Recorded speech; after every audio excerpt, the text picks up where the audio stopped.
মামলার ভয় দেখাও। 2 দিন আগে তোমরা ছিলা কচু ক্ষেতের তলায়, তোমাদের হেজাক বাত্তি দা খুঁজা পাওয়া যায় নাই।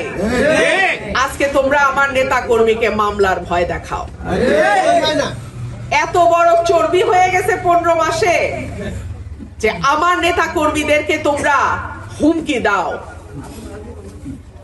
আমি কাউকে হুমকিও দেই না, ধমকও দেই না, তবে বিনীতভাবে বলি, আমার একটা কর্মীর গায়েও যদি একটা পশম কেউ ধরার সাহস করে, তার জবাব তাকে আমার কাছে দিয়ে যাইতে হবে।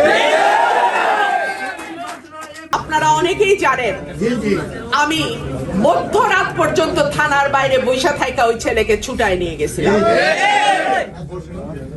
শেখ হাসিনার এত শক্তিশালী প্রশাসন, আমি এক মুহূর্তের জন্য ডরাই নাই। আর এখন অন্তর্বর্তীকালীন সরকার, তাদের ওয়াদা হচ্ছে সুষ্ঠু নির্বাচন। ব্যালট বাক্স ভৈরা কোন বিশেষ মার্কাকে জয়ী করার কাজ কিন্তু নাই।